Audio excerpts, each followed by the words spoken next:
प्रधानमंत्री कृषि सिंचाई योजना और प्रधानमंत्री बीमा योजना, कृषि बीमा योजना, ये 5 बिंदु को इकट्ठा करके किसान की आय डबल होने वाली है। और नर्मदा डिस्ट्रिक्ट में मैंने गुजरात में देखा है, वहाँ सॉइल हेल्थ कार्ड आज सारे गुजरात में उपलब्ध हो चुका है। सॉइल हेल्थ कार्ड है, उसका फार्म की सॉइल की स्थिति क्या है वो सॉइल हेल्थ कार्ड से पता लगता है। मैं नर्मदा डिस्ट्रिक्ट में गया, मैं एक आउटलेट के ऊपर जाके बैठा, एक किसान वहाँ फर्टिलाइजर परचेज करने के लिए आया, उसके पास एक आइडेंटिटी, उसका वोटर आईडी कार्ड था।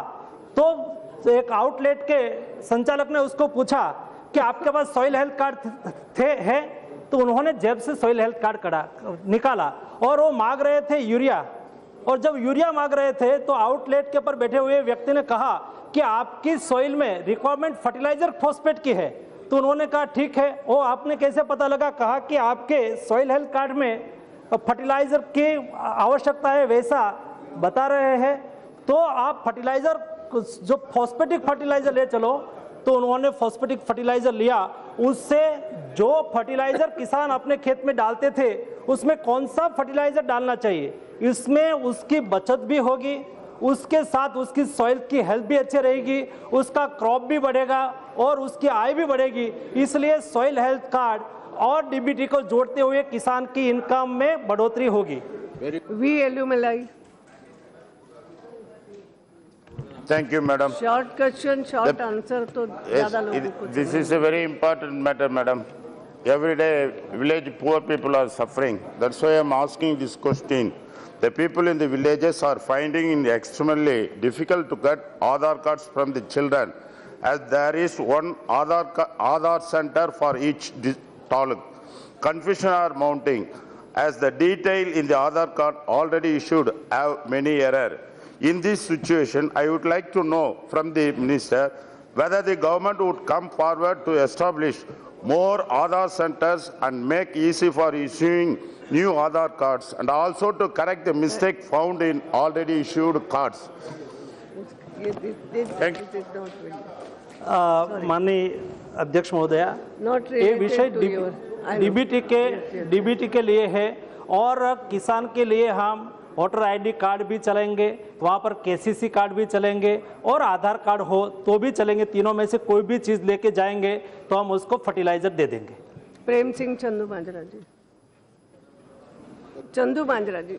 मैडम स्पीकर, पहले तो मैं माननीय फर्टिलाइजर केमिकल मंत्री जी को बधाई देना चाहता हूँ, इस सरकार की प्रशंसा करता हूँ कि देश के किसान के नाम पे जो लूट होती थी, नॉन एग्रीकल्चर सेक्टर वाले लोग विशेष रूप में फर्टिलाइजर को इंडस्ट्रियलिस्ट यूज करते थे, तो इन्होंने नीम कोटेड यूरिया लाकर वो बंद कर दिया और उससे ब्लैक भी खत्म हो गई, समय पर खाद मिलने लगा।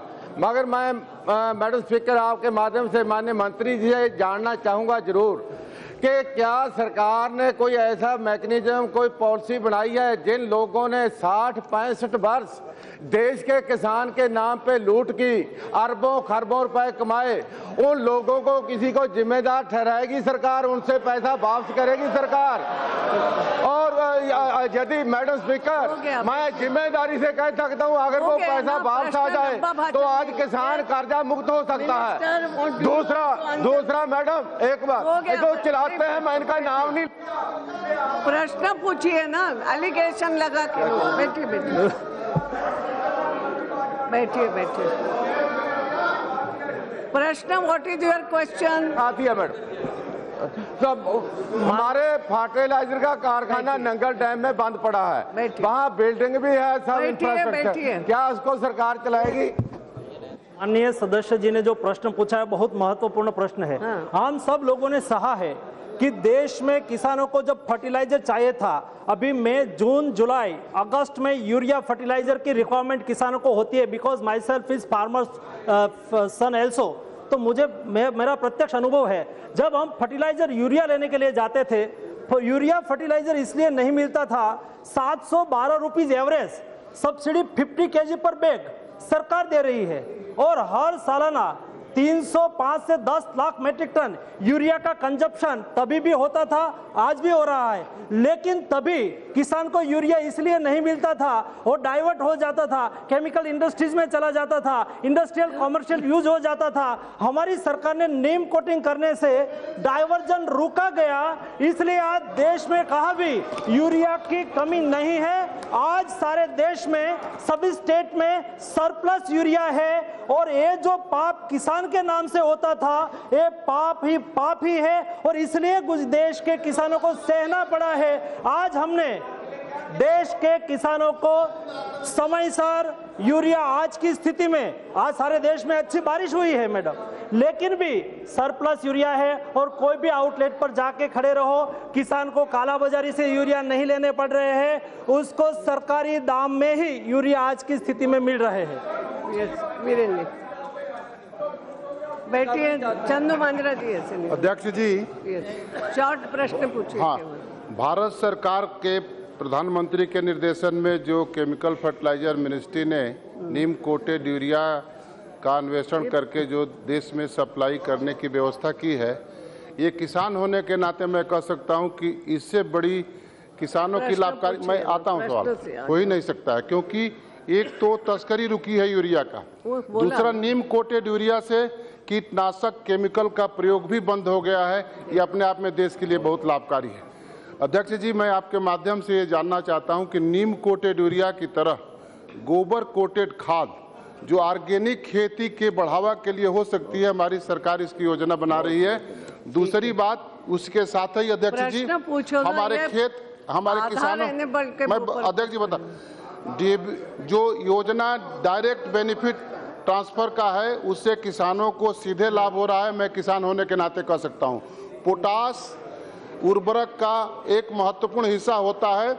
हमारे देश में भारी मात्रा में पोटास है। क्या you don't have any question Ajay Mishra? ये क्या होता है? भाषण हो गया है आपका ना, प्रश्न पूछा करो। अध्यक्ष जी, प्रश्न सरकार ने डीबीटी और फर्टिलाइजर डिस्ट्रीब्यूशन में आधार को लिंक किया है, उसके पीछे सीधा ये उद्देश्य है कि खाद का प्रयोग कृषि में हो और उसका लाभ सीधा किसान को मिले। माननीय अध्यक्ष जी, मैं आपके माध्यम से माननीय मंत्री जी से प्रश्न पूछना चाहता हूं। उत्तर प्रदेश के लगभग 20 जिले ऐसे हैं जो नेपाल के सीमावर्ती जिले थे, जिसमें माननीय मुलायम सिंह जी जब उत्तर प्रदेश के मुख्यमंत्री थे 2005 में, तो उन्होंने बॉर्डर से 15 किलोमीटर के अंदर जितने भी फर्टिलाइजर डिस्ट्रीब्यूशन के दुकानें थी, सबके लाइसेंस रद्द कर दिए थे।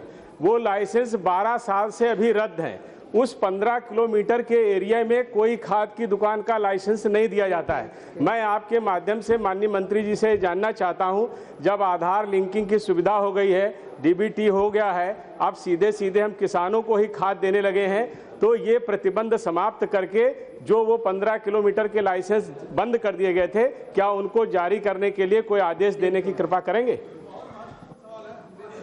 अध्यक्ष जी, ये बहुत ही महत्वपूर्ण प्रश्न माननीय सांसद ने हमारे सामने रखा है और उन सीमावर्ती प्रदेशों का मैं खुद उसका दौरा किया हूं और वहाँ के सभी किसान के हमारे नेता हो, वहाँ के सांसद हो, विधायक हो और वहाँ के डीलर्स और बाकी सब आकर के मुझे प्रतिवेदन दिया है, हमारे मनसुख भाई को भी प्रतिवेदन दिया है। तो मुझे लगता है एक बार जब हम डीबीटी रोल आउट करेंगे और आधार लिंक्ड डीबीटी रोल आउट करेंगे, इस जो प्रतिबंध वो 15 किलोमीटर के रेडियस में हमने लगाए थे, क्योंकि वहाँ से नेपाल को यूरिया का स्मगलिंग होता था, उससे बचाने के लिए किसानों को हमने जो प्रतिबंध लगाए थे उसको हटाने के बारे में हम पुनर्विचार करेंगे। Thank you. Question number 222 Shri Rahul Shewale. Question number 222। Yes minister. एक विवरण सभापति पर अटक किया गया। Chapli. Thank you, Madam Speaker. My first supplementary question is, as the tenders are allotted to the lowest bidders in the process of hiring godowns from private parties for a guaranteed period under the PEG scheme, there are chances of curtailization in the bidding process. So I would like to know from the Honorable Minister, what mechanism has been followed by the government to monitor such activities in the bidding process, along with the number of such cases have come to notice of the government during the years of 2016 and 17.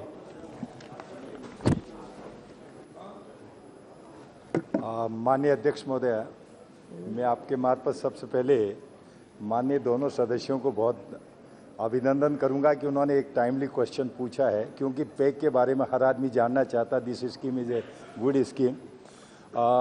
आपने specific question पूछा है, मैं आपसे अर्ज करना चाहूँगा कि pack के अंदर जो बिडिंग होती है, पैक में हर व्यक्ति को मौका मिलता है। साइट देखने के पश्चात कमेटी रिपोर्ट करती है इस साइट के ऊपर हमें गोदाम बनाना है, और उसके लिए टेंडर जो इनवाइट किया जाता है उसमें दो प्रकार की, एक टेक्निकल बिड होती है और दूसरी फाइनल बिड होती है। दो प्रकार टेंडरिंग प्रोसेस है, और इस प्रोसेस के द्वारा हमेशा अलॉट किए गए हैं, और इसी के कारण आज देश में 138 लाख मैट्रिक टन के गोदाम अंडर द पैक्ड स्कीम है, जिसमें प्रायोरिटी सभी को दी जाती है। CWC central warehouse corporation को दी जाती है, स्टेट वेयर हाउस कॉरपोरेशन को दी जाती है, और प्राइवेट एंटरप्रेन्योर को दी जाती है। फॉर्चुनेटली इस स्कीम के तहत जो बने हैं उसमें 138 में से 105 लाख टन प्राइवेट व्यक्तियों के द्वारा बनाए गए हैं, और महाराष्ट्र के अंदर 21 जिलों में 31 प्लेसेस के ऊपर पैक के तहत गोदाम बने हैं। अभी तक कहीं ये कंप्लेंट नहीं आई है कि बिड्स में किसी प्रकार की कोई गड़बड़ हुई हो, किसी प्रकार की धांधली हुई हो। ये कंप्लेंट हम लोगों के पास में नहीं है। यदि माननीय सदस्य जी को कहीं कोई ऐसा नॉलेज में है तो वो बताएंगे, तो उसके बारे में करें। Second supplement. Second supplementary question is the extent to which the government has achieved the objective of reducing dependence on cover and plinth CAP type of open storage and food grains since implementation of the PEG scheme in the country. माननीय अध्यक्ष महोदय, आपके मार्फत माननीय सदस्य जी को बताना चाहूँगा कि पैक के तहत एक्चुअल में जो अभी आपने बताया कि जितने भी लोगों बिड्स के द्वारा बनाए जाते हैं, और आपने एक स्पेसिफिक क्वेश्चन पूछा है कि कैप के बारे में, कवर्ड एंड प्लिंथ। आज भी देश के अंदर 127 लाख मैट्रिक टन जो है कवर्ड एंड प्लिंथ के अंदर है, क्योंकि जिस समय प्रोक्योरमेंट होता है उस समय गोदामों की स्थिति ज़्यादा भारी होती है। Then we transfer from the procurement area to consuming area. लेकिन प्रोक्योरमेंट के टाइम पे 2-3 महीने के लिए हमें कैप का लेना पड़ रहा है, और उसी को दूर करने के लिए साइलोज बना रहे हैं, उसी को दूर करने के लिए पैक स्कीम लाए थे। और कैप का जहाँ तक है, धीरे धीरे 150 लाख टन से हम 127 पे लाए हैं, और इसी प्रकार से ये अल्टीमेटली हमारा है कि कैप के अंदर, यानी ये जो ढका हुआ जिस प्रकार से लगता है प्लिंथ एंड जो एरिया मतलब कवर्ड एंड प्लिंथ है, इसकी पर्दा को ख़त्म करके कवर्ड एरिया के अंदर रखने की व्यवस्था की जा रही है। और मैं आपके मात्र सदस्य जो आग्रह करूँगा कि इस पर जो ही साइलोज बनने की, क्योंकि माननीय शांता कुमार जी की अध्यक्षता में जो कमेटी बनी थी, हमने 100 लाख टन के साइलोज बनाने का योजना है, और उसमें से 37.1 लाख टन का तो ऑलरेडी टेंडर्स वगैरह हो चुके हैं। फर्स्ट फेज़ में 11 लाख टन का ऑलरेडी बन भी गए हैं। तो ये मैं आपके मार्फत दर्ज करना चाहिए। इससे संजय धोत्रे। धन्यवाद स्पीकर मैडम। ये जो पीजी स्कीम है, हमारे देश में भंडारण के अभाव में जो अनाज सड़ जाता था, खराब हो जाता था, उसके लिए 2008-9 में स्कीम बनाई गई थी। लेकिन अभी भी बहुत सारा अनाज जो है वो क्षतिग्रस्त हो जाता। खास करके महाराष्ट्र में अभी जो अरहर की, तूर की जो खरीद हो रही थी, उसमें कई जगह दिक्कत आई कि भंडारण के लिए पर्याप्त व्यवस्था नहीं है, इसलिए 2-2, 4-4 दिन, 8-8 दिन खरीद बंद हो जाती थी। कई जगह तो ऐसा हुआ कि करीब 5 महीने में सिर्फ 50 या 60 दिन इसकी खरीद हुई। और दूसरी चीज़, अभी मंत्री जी ने जो बताया कि 90% गोडाउन बन चुके हैं, और स्टील साइलोज जो है उसमें जो हमारा प्लानिंग है उसके सिर्फ 37% इसका सिलेक्शन हुआ, और अभी तक जो बना वो 6.25% है। तो इसमें हमको एक आशंका हो जाती कि जो कुछ भी बना उसका इस्तेमाल एक तो अनाज रखने के लिए हो रहा है या दूसरे कुछ चीज़ों के लिए हो रहा, क्योंकि ये स्कीम तो अच्छी है लेकिन इसकी सफलता या विफलता का हमको फिर से आकलन करना बहुत जरूरी है। उसके बारे में मंत्री जी बताएंगे। परम सम्मानीय अध्यक्ष महोदय, माननीय सदस्य जी ने जो आशंका जाहिर की है और उन्होंने बताया कि अनाज खराब हो जाता है, पैग स्कीम के तहत गोदाम बनने के बावजूद भी काफ़ी हद तक और रिक्वायरमेंट है। मैं आपकी नॉलेज के लिए बताना चाहूँगा कि भारत के अंदर आज की तारीख के अंदर 795 लाख मैट्रिक टन के गोदाम हमारे पास में उपलब्ध हैं, जबकि पीक पीरियड होता है 1 जून, यानी जून के महीने के अंदर सबसे ज़्यादा प्रोक्योरमेंट का गेहूं आता है, चावल आता है और उसके बाद में वापस सप्लाई होता जाता है। तो पीक पीरियड में हमें रिक्वायरमेंट है ओनली 600 लाख टन की। 600 लाख टन की तुलना में हमारे पास में 795 लाख टन गोदाम उपलब्ध हैं। इसके बावजूद भी क्योंकि कमेटी ने सही रिकमेंड किया था, जो खराब दशा में होते जाते हैं गोदाम, टूटते जाते हैं, छतें खराब हो जाती है, पुराने गोदामों को बदलना पड़ता है, इसी कारण से ये पैग स्कीम लाए थे। और इसके साथ साथ में जब माननीय शांता कुमार जी के अध्यक्षता में हाई लेवल कमेटी ने निर्णय दिया और आज एक तरह से उनकी रिकमेंडेशन थी कि साइलोज बनाए जाएं, और मैं माननीय सदस्य से निवेदन करना चाहूँगा, उनसे अनुरोध करना चाहूँगा कि साइलोज क्योंकि 3 फेजेज में है, 2019-20 तक ये कंप्लीट होंगे। और जहाँ तक पैक के तहत अभी भी ये योजना, कोई भी व्यक्ति जहाँ भी हमें कहीं डिमांड है और यदि कोई कहता है कि हमारी रेल लाइन के पास में 5000 मैट्रिक टन का हम गोदाम बना सकते हैं, he is also most welcome. और उसकी साइट देख करके बाकायदा टेंडरिंग की जाती है और पैक के तहत, साइलो के तहत। और सबसे बड़ा है नॉर्थ ईस्टर्न स्टेट में, जहाँ नॉर्थ ईस्टर्न स्टेट के अंदर ज़्यादा कमी थी, वहाँ पे एक स्पेशली सेंट्रल स्कीम के तहत लिया गया और उसमें सारा पैसा गवर्नमेंट एफसीआई के मार्फत स्पेंड कर रही है, इसलिए गोदामों की कोई कमी नहीं रहेगी।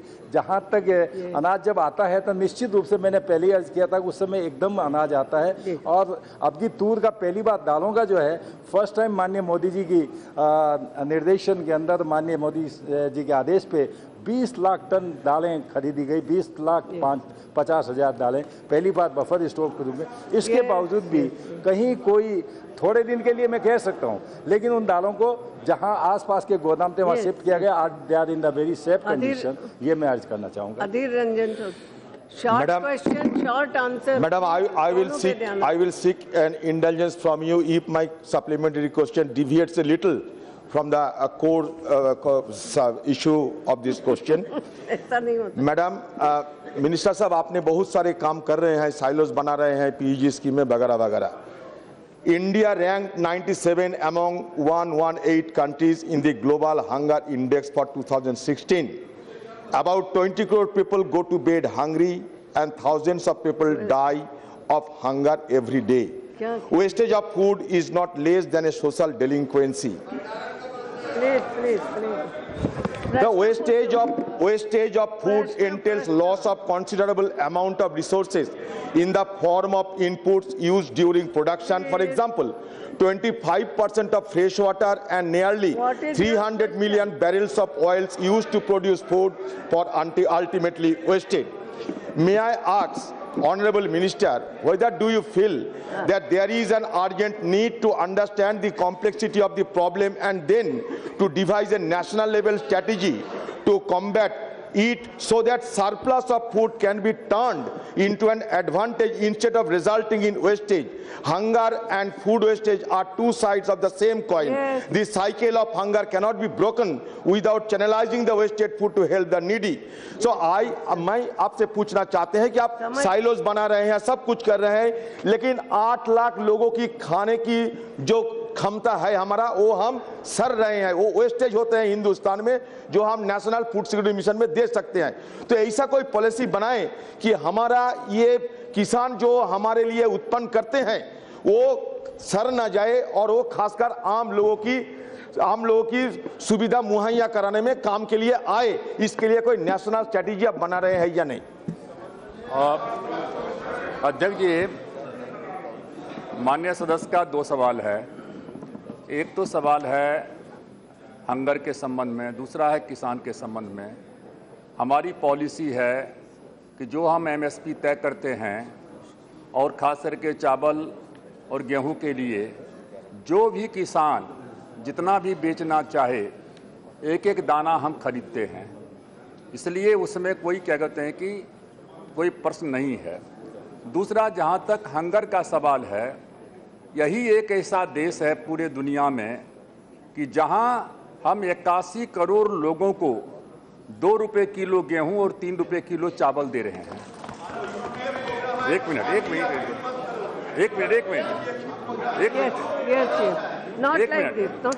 आपका हमने कहा फूड सिक्योरिटी एक्ट के अंतर्गत कर रहे हैं ना, उसमें कि हम कहाँ कर रहे हैं कि हम ही कर रहे हैं, आपने किया है। तो हमने कहा कि यही एक ऐसा देश है कि जहां 81 करोड़ लोगों को 2 रुपये किलो गेहूं, 3 रुपये किलो चावल और 1 रुपये किलो मोटा अनाज दे रहे हैं। इन्होंने जो एक्ट बनाया 1983 को, 5 जुलाई 2013 को जो एक्ट था, उसके मुताबिक था कि हर 3 साल के ऊपर में जो हम देते हैं बेनिफिशरीज को 2 रुपये किलो गेहूं, 3 रुपये किलो चावल, उसमें क्या कहते हैं कि संशोधन किया जाएगा। लेकिन आपको खुशी होगी और पूरे सदन को खुशी होगी कि करीब 4 साल पूरे हो गए हैं और हमने निर्णय लिया है कि 2018 के जून तक जो 2 रुपये किलो गेहूं, 3 रुपये किलो चावल और 1 किलो मोटा अनाज है, हम वो देते रहेंगे। अब इसलिए उसमें कोई हमने परिवर्तन नहीं किया है। जहां तक मान लेते हैं कि हंगर का सवाल है, हम तो दे रहे हैं उनको, लेकिन राज्य सरकार की भी जवाबदेही है कि कहीं इस तरह की घटना घटती है तो राज्य सरकार भी देखे। हमारे पास में जितना हम क्या कहते हैं कि हम इसलिए कर रहे हैं कि हमारे पास में हम कानून बना दें, उसमें ज़्यादा कानून यूपीए सरकार का बनाया हुआ है, तो हम जितना हमारा प्रोडक्शन का मैक्सिमम टारगेट होता है उसके मुताबिक कर रहे हैं। और इसलिए जहां तक हंगर का सवाल है, ये राज्य की सरकारें बतलाएगी कि कहीं हंगर होता है कि नहीं होता है, लेकिन हमारा जो काम है वो हम काम कर रहे हैं। Doctor A Sampath, you want to ask? Thank you, Madam Speaker. Madam Speaker, I would like to express my sincere gratitude and thanks to Honorable Minister Shri Ramvilas Paswan ji for taking steps for the implementation of the pension scheme for the employees in the Food Corporation of India. And Madam Speaker, through you, I would like to get a clarification. As a supplementary question, I would like to ask. Here, in the godowns of the Food Corporation of India,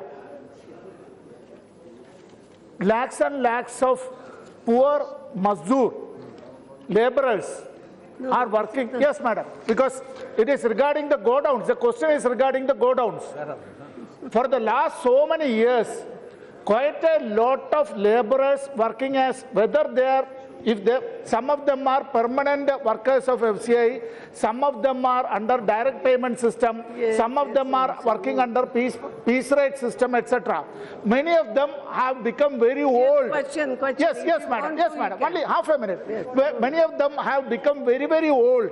They have requested that their substitutes may be provided. So whether the minister will take necessary action for providing the substitutes for those who want to retire from the mazdoor job, because they are very old, they cannot do on.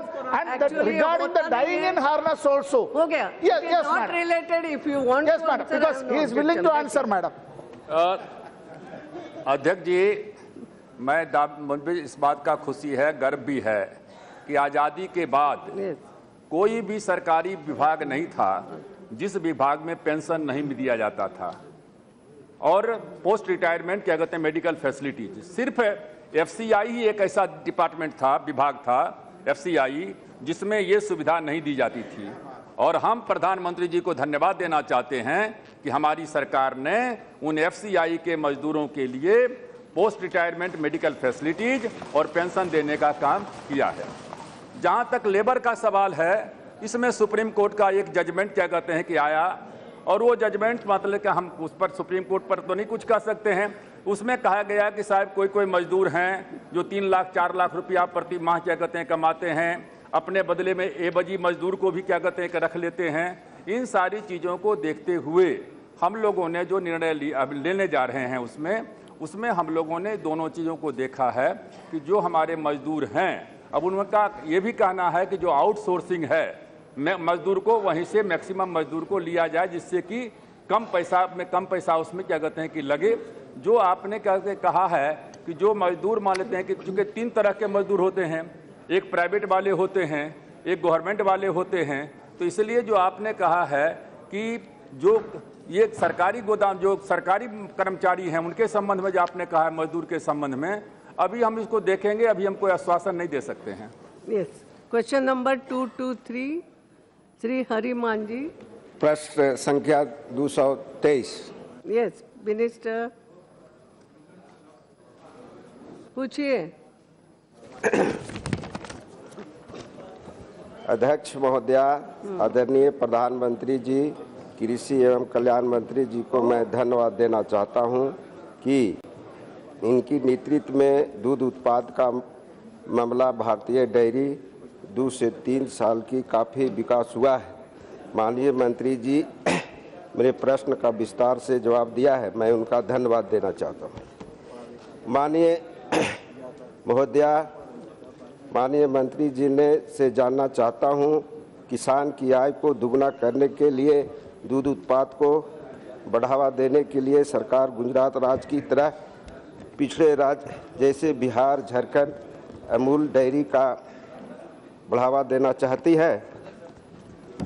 ये Amul dairy वहाँ का जो वो तो private है। Yes yes. हाँ जी,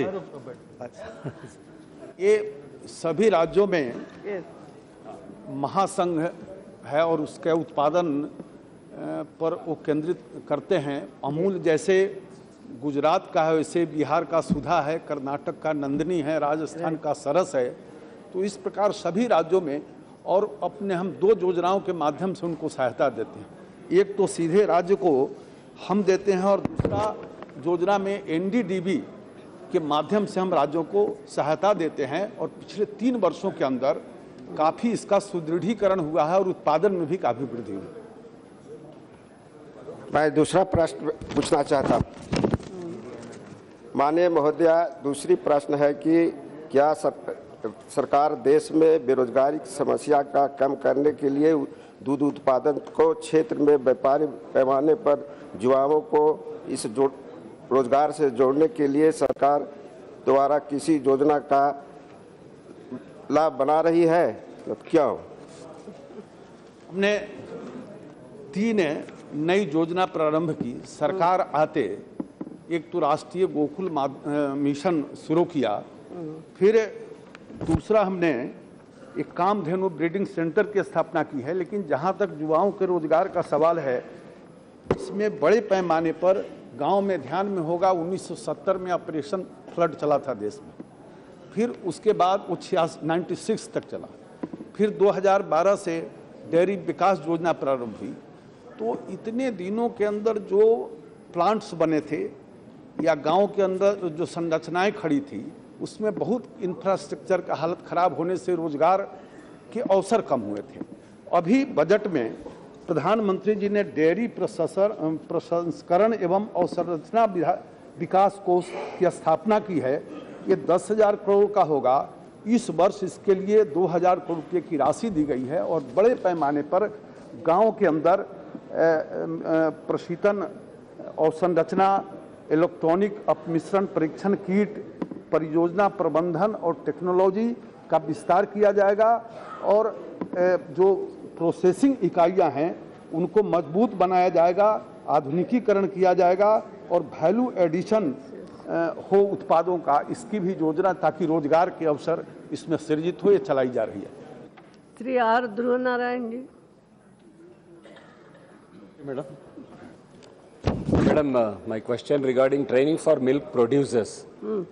How far the department has been successful in empowering women and the scheduled caste and scheduled tribes through their training and microfinancing program?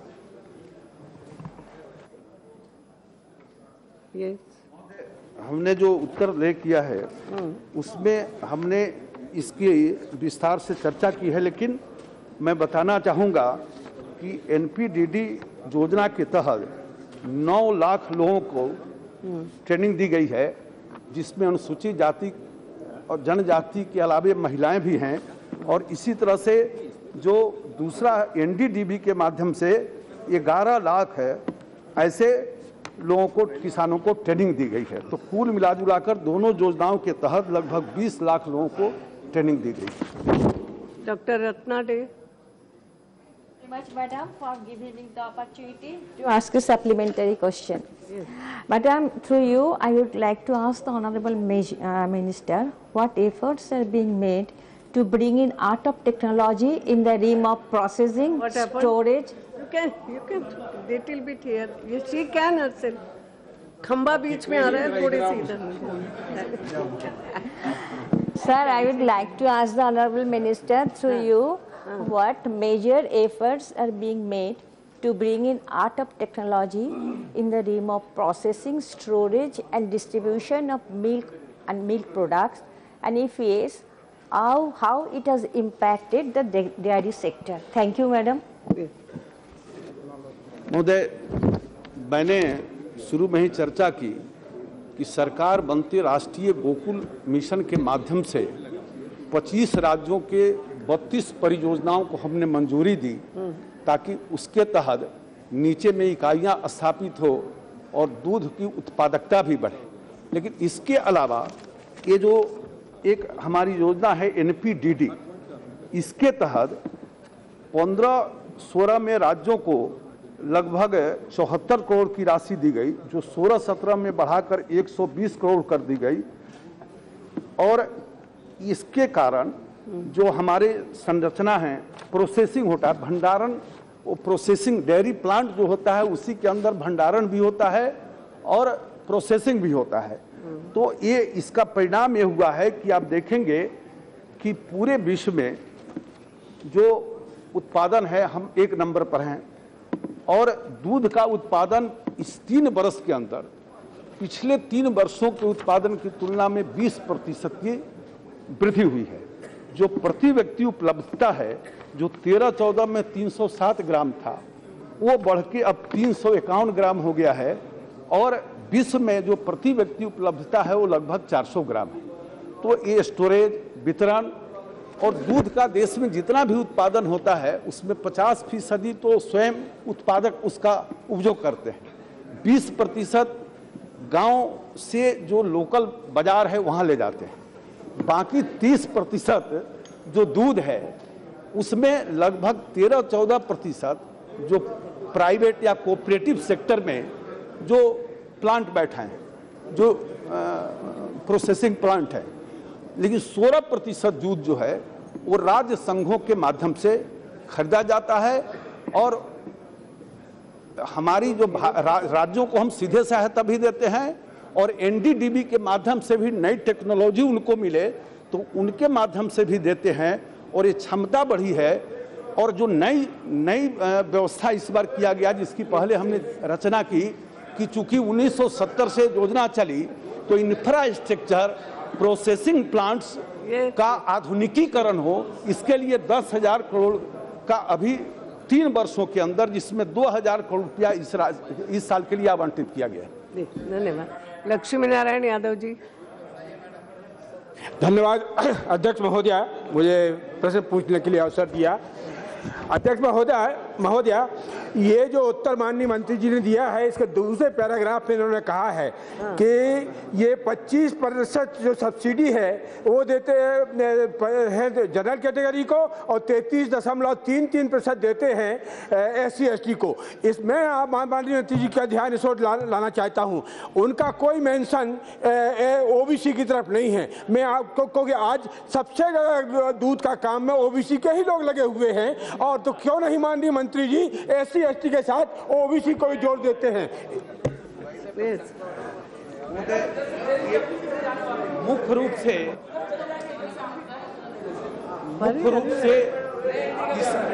ये नाबार्ड के माध्यम से हम नाबार्ड के माध्यम से जो दूध पालक हैं किसान, उनको हम मदद करते हैं। माने जो भी दूध पालक है वो सबको पशुधन प्राप्त मिले, इसके लिए ये योजना है। तो मुख्य लक्ष्य हमारा पशुपालक है। Thank you. कौशलेंद्र कुमार पूछिए। चार्ट क्वेश्चन और आंसर भी चार्ट तो मैं मैडम को दे पाऊंगी। माननीय मंत्री जी के जवाब से काफी हम लोग की समझदारी से लगता है कि उन्होंने विकास के लिए काम किया है, लेकिन डेयरी विकास का मेरा प्रश्न है कि डेयरी विकास के लिए ग्रामीण क्षेत्रों में छोटे एवं मंझोलों किसानों के लिए अच्छे नस्ल की दुधारू पशुओं को खरीदने में जो वर्तमान मापदंड है, क्या सरकार उसमें कोई बदलाव का प्रस्ताव है? अलग अलग मापदंडों के कारण छोटे एवं मंझोलों किसान अच्छे नस्ल के दुधारू पशु नहीं खरीद पा रहे हैं और खास करके जो ऋण मिलता है वो बहुत कम है। माननीय मंत्री जी से मैं जानना चाहता हूँ कि क्या ब्याज मुक्त कोई इस तरीके का आपने प्रावधान करिएगा जिससे कि छोटे और मंझोलों किसान अच्छे नस्ल के दुधारू गाय खरीद सके? मुझे हमारी योजना नाबार्ड के माध्यम से जो दूध उत्पादक पशुपालक है उनको मजबूतीकरण करना है और उसमें हम पूरा निवेश कर रहे हैं। ठीक है। Question number 224 Shrimati Meenakshi Lekhi. प्रश्न संख्या 224। Yes minister. प्रश्न संख्या 224 उत्तर रखो। हाँ विवरण सभा। यस यस पूछिए। अध्यक्ष जी, आपके माध्यम से मैं एक प्रश्न पूछना चाहती हूँ कि एक फॉर्मर एएसडी थे, उनको एक भयानक बीमारी लगी और उस बीमारी के इलाज में उनको गौमूत्र दिया गया और उसके बाद वो ठीक हुए। और ये मैं एक तथ्य संबंधित बात कर रही हूँ और ख़ास तौर पे जब फारूक जी ताली बजाते हैं तो बहुत अच्छा लगता है, क्योंकि बीमारी जो है दवाई होती जी। और इन्हीं से संबंधित मेरा प्रश्न है कि जो प्राचीन विज्ञान था वो कहीं ना कहीं लुप्त हुआ। उस प्राचीन विज्ञान को आधुनिक भाषा में आधुनिक लोगों को समझाने के लिए खास तौर पे गऊ और मवेशियों से संबंधित क्या सरकार की कोई योजना है कि उस पर रिसर्च के माध्यम से उन चीजों को सामने लाया जाएगा? हमने अभी बताया कि राष्ट्रीय बोमाइन उत्पादकता मिशन के तहत एक जोनेमिक केंद्र की स्थापना करनाल में हम कर रहे हैं और भी उसके तहत 3 और तत्व हैं जिसके आधार पर नई टेक्नोलॉजी का इस्तेमाल करने पर विशेष सरकार का जोर रहेगा। Second supplementary you don't have. अध्यक्ष जी, इसी प्रकार विज्ञान से संबंधित मैं दूसरा प्रश्न पूछना चाहती हूं कि जो मिट्टी है उसमें उर्वरकता कम हो रही है और उर्वरकता कम होने के कारण वो धूल बनकर लोगों के फेफड़े खराब कर रही है। उसमें सिलिकॉन की मात्रा कम हो पाए और ह्यूमस की मात्रा बढ़े और वो सब संबंधित है जो कि गोबर इत्यादि को अगर हम उसको खाद के रूप में प्रयोग करें और वेस्ट टू एनर्जी प्लांट्स जिसमें मेथनाइजेशन के द्वारा जो गाय निकाल दी जाती हैं और उनके साथ जो भी हादसे होते हैं, जो कल भी बात हुई, तो वेस्ट टू एनर्जी प्लांट्स को लेकर मेथनाइजेशन प्रोसेसेस के द्वारा पर्यावरण के संरक्षण संबंधित मिट्टी के अंदर ह्यूमस की मात्रा बढ़ाने के लिए भी सरकार की कोई योजना है क्या? महोदय, ये सरकार सॉइल वाटर पर्यावरण पर कितना ध्यान दे रही है इससे पूरा देश परिचित है, लेकिन जो मूल सवाल है वो है इनका कि दिल्ली दूध योजना के अंतर्गत बेची जाने वाली घी, दही, मक्खन, दूध की गुणवत्ता में गिरावट के संबंध में सरकार को कोई शिकायत प्राप्त हुई है क्या? मूल सवाल ये है। ये आपकी कुशलता है, सदस्य चाहे जो पूछे आप उत्तर दे रहे हो। ये दूध के ऊपर से एकदम गोमूत्र पे आ गए, सदस्यों को भी सोचना पड़ेगा इन बातों को। ये बात बिल्कुल सही है, आपकी कुशलता है, मैं उसकी दाद देती हूँ। श्री अश्विनी कुमार चौबे, बिल्कुल सही बात है। मैडम, हमारे माननीय कृषि मंत्री जी श्री राधा मोहन जी ने बहुत ही अच्छा काम देश भर में किया है, इसमें कोई दो मत नहीं। लेकिन मैं माननीय मंत्री जी से पूछना चाहता हूं मैडम कि बिहार जो कृषि प्रधान राज्य भी है और 75% से ज़्यादा कृषि पर आधारित लोग हैं, मैं इनसे जानना ये भी चाहूँगा कि बिहार में डेयरी के मामले में बिहार काफ़ी आगे है अन्य राज्यों के तुलना में, किंतु हमारा संसदीय क्षेत्र बक्सर, जहाँ वो कृषि प्रधान जिला है महोदय, और वो क्षेत्र पूरा शाहबाद कृषि प्रधान जिला है। आज से कुछ वर्षों पूर्व डुमरांव में 150 एकड़ से भी जमीन खास करके दुग्ध पालन के लिए वहाँ बिहार सरकार ने व्यवस्था किया था। वहाँ पशु विभिन्न नस्ल के थे, किंतु आज कुछ भी नहीं है। मैं माननीय मंत्री जी से आग्रह करूंगा कि क्या उस भूमि पर डुमरांव अंतर्गत हमारे क्षेत्र में एक अच्छे नस्ल के देशी गाय पालन की व्यवस्था सरकार करेगी, और वहाँ विशेष प्लांट बैठाने की योजना सरकार की है। लोग प्रश्न पढ़ के नहीं आते, मुझे दुख होता है। जहाँ तक इवन प्रश्न करने वाले भी नहीं। जहाँ तक दूध उत्पादन का सवाल है, अमूल गुजरात का 1 नंबर पर है, और उसके बाद दूसरे नंबर पर बिहार का सुधा है। बिहार और गुजरात दोनों ने इस क्षेत्र में काफी प्रगति की है। गुजरात तो दुनिया के अन्य देशों में भी पहुंच गया है, लेकिन गुजरात के बाद बिहार पहला राज्य है जो बिहार से आकर दिल्ली के मार्केट में भी अब इंटर किया है, नोएडा के अंदर। जहां तक बक्सर के जमीन का सवाल है, हम राज्य सरकार से बात करेंगे, लेकिन बिहार की सरकार दूध उत्पादन पर विशेष ध्यान दे रही है, और मैं सरकार से बात करूंगा। जोश के मणि, it is only Delhi milk scheme. If you want to ask on Delhi milk scheme, then only I will allow. No, I am sorry. Only regarding the question. Supplementary. Madam, this comes into Delhi and national level also. I just wanted to know regarding the milk and milk products, especially the milk powder. Yes. After the expiry date, the shelf life is over. Yes. It generally goes to the private players, like making of ice cream and chocolate, and it is very harmful to the human beings. Yes. What are the control of the government? Whether the government knows about it, and what is the control will be taken by the government on this regard? Yes. Now. महोदय, जहाँ तक DMS का सवाल है, तो दिल्ली सरकार का जो फूड सेफ्टी डिपार्टमेंट है, उसने जो वहाँ से कल हमने जानकारी ली कि कोई शिकायत DMS के लिए अभी तक नहीं प्राप्त हुआ है, और जो FSSAI है, फूड एंड सप्लाई मिनिस्ट्री के अंदर, उससे भी हमने रिपोर्ट ली है, तो कोई शिकायत DMS के प्रति अभी तक नहीं मिला। क्वेश्चन नंबर 225, मल्लिकार्जुन खड़गे जी। I put question number 225. Yes, Minister. Statement is laid on the table of the House. पूछिए। Madam Speaker, my first question, the answer is that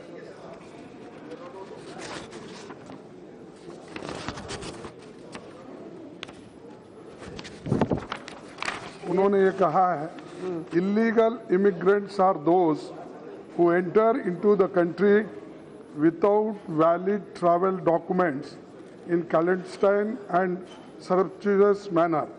As such, there is no accurate data with regard to their number in the country. मैंने ये पूछा था कि कितने immigrants हमारे देश में आ रहे हैं, तो उनका कहना है कि उसके आंकड़े हमारे पास नहीं है accurate.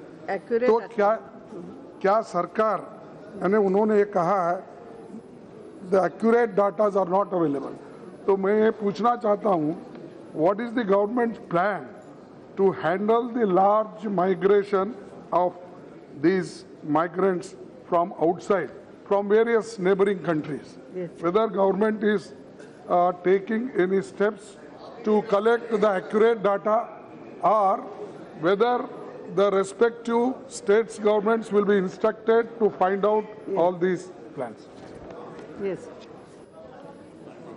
Sir, the honourable member knows it that illegal immigrants, the fact that their entry is illegal and they are not coming to India through proper channel. So naturally, the maintenance of their numbers officially, it's impossible, but we have various steps taken to ensure that we detect them, we identify them, and then prosecute them as per law, so that finally they can be deported back. We have various steps taken at the same time to ensure that the state governments in respective places do take all the steps into account while following the provisions in the section 3 of subsection 2 C of the Foreigners Act 1946. As per that provision, the central government has given authorization to the state government to establish task force, special task force in every district. And there must be detention camp so that those illegal immigrants can be detected and they can be kept in the detention camp. Besides that, various steps are being taken by the government of India to ensure that we do not get uncontrolled influx of the illegal migrants into our country and create lots of problems related to social, political, cultural, and at the same time, we want to ensure that the demographic pattern of India is not disturbed. Thank you. Second supplement. Madam Speaker, my second question is, has there been any report or incident of these migrants allying with militants or anti-national elements? That I want to. Madam, ऐसा बहुत सा cases है जो illegal migrants बन के आया और legally उन्होंने डॉक्यूमेंट्स एक्वायर्ड कर लिया होगा किसी भी तरीके से। इसलिए किसी ग्रुप या किसी समुदाय को हम इस तरह से ब्रांड नहीं कर सकते हैं, लेकिन पूर्व में कुछ कुछ रिपोर्ट्स तो आते हैं, लेकिन आज मैं यहाँ डेफिनेट इस तरह से नहीं कह सकता हूँ कि कोई इलीगल माइग्रेंट ग्रुप किसी मिलिटेंसी से या खुद किसी मिलिटेंट एक्टिविटीज से वो जुड़े हुए हैं, ऐसा मैं अभी नहीं कह सकता हूँ। Virendra Kumar, short question. धन्यवाद अध्यक्ष महोदया। देश में वैध यात्रा दस्तावेजों के बिना बांग्लादेश, पाकिस्तान और म्यांमार से हमारे जो पड़ोसी हमारे देश के जो सीमावर्ती राज्य हैं, बंगाल है, बिहार है, आसाम, मेघालय और त्रिपुरा, जम्मू के भी कुछ क्षेत्रों में म्यांमार के रोहिंग्या लोग जो है ना बड़ी संख्या में आए हैं। मैं आपके माध्यम से जानना चाहता हूं कि राजनीतिक लाभ की दृष्टि से ये जो सीमावर्ती राज्य हैं, इनमें अवैध रूप से घुसपैठियों को और संरक्षण देकर इनके राशन कार्ड बनवाने में जो मदद की गई है, क्या सरकार इस बात की पहचान करने की दिशा में कोई पहल करेगी कि इस तरह से अवैध रूप से आने वाले घुसपैठियों की पहचान करके वापस उनको भेजने की दिशा में कोई समय सीमा निर्धारित करने का काम किया जाएगा? मैडम, इसका जानकारी हमारे पास डिटेल्स है, लेकिन समय के अभाव के कारण मैं वो बता नहीं पाऊंगा। रोहिंग्यास का जहाँ तक बात है, अभी तक United nation high commission for refugees में 13,000 लोगों का वहाँ रजिस्ट्रेशन हुआ है। इसके अलावा हमारे इंटेलिजेंस ब्यूरो के माध्यम से हमारे पास कुछ संख्या है, उस संख्या के मुताबिक काफ़ी मात्रा में वो हिंदुस्तान में आए हैं और कुछ जगह में बैठा है। जम्मू, जो माननीय सदस्य कहा कि वो एक रीजन है जहां रोहिंग्यास का एक कंसंट्रेशन कैंप बना है। हम जम्मू कश्मीर सरकार से बातचीत कर रहे हैं कि किसी it is not detention camp,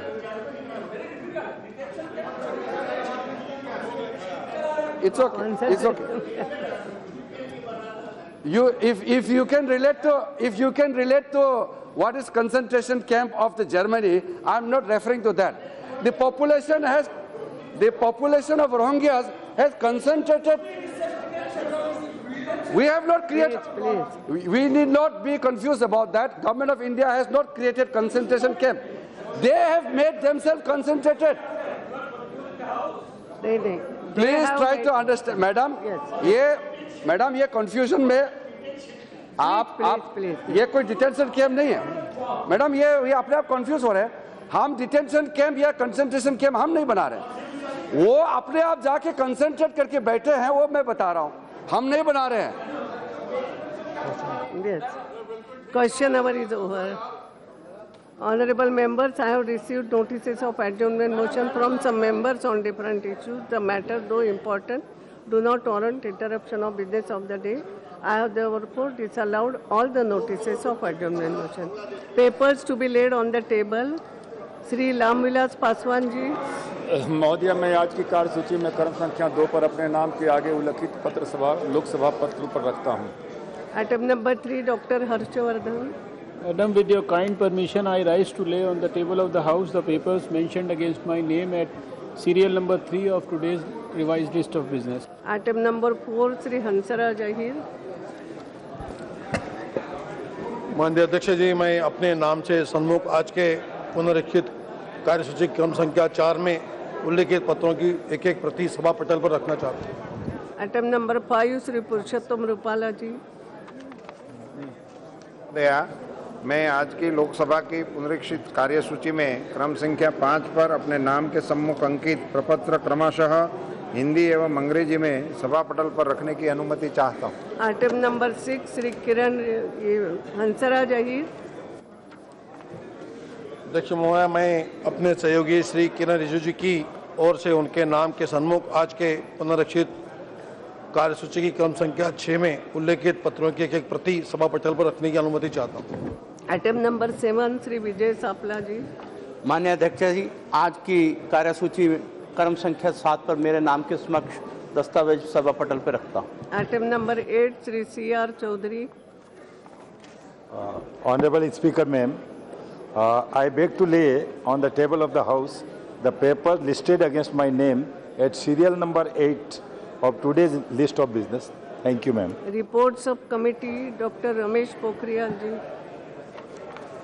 माननीय अध्यक्ष जी, मैं आपकी अनुमति से आज की कार्यसूची में क्रम संख्या 9 पर मेरे नाम के समक्ष यथा सूचीबद्ध सरकारी आश्वासनों संबंधी समिति का 59वां, 60वां, 61वां और 62वां प्रतिवेदन प्रस्तुत करता हूं। Item number 10, Sri Ganesh Singh ji. अध्यक्ष महोदय, मैं आज की कार्यसूची में मेरे नाम के सामने यथा सूचीबद्ध पत्रों की एक एक प्रति हिंदी और अंग्रेजी संस्करण सभा पटल पर रखता हूँ। Item number 11, Dr. Kirit Somaiya ji. माननीय अध्यक्ष महोदय, आज की कार्यसूची में मेरे नाम के सामने क्रम संख्या 11 पर सूचीबद्ध श्रम संबंधी स्थायी समिति का विवरण सभा पटल पर रखता हूँ। Item number 10, Prahlad Joshi ji. महोदया, मैं आज के आदेश पत्र में मेरे नाम पे सम्मुख क्रम क्रमांक 12 पर यथा सूचीबद्ध पेट्रोलियम और प्राकृतिक गैस संबंधी स्थायी समिति का 20वां प्रतिवेदन प्रस्तुत करता हूं। Item number 13, statement Radha Mohan Singh ji. महोदया, मैं आपकी अनुमति से आज के लिए संशोधित कार्यसूची में मेरे नाम के आगे क्रम संख्या 13 के समक्ष दर्शाया गया वक्तव्य सदन के पटल पर रखता हूँ। Item number 14, Sudarshan Bhagat ji. सूची में क्रम संख्या 14 पर अपने नाम के सामने उल्लिखित दस्तावेज सभा पटल पर रखता हूँ। Thank you. Now 0 over.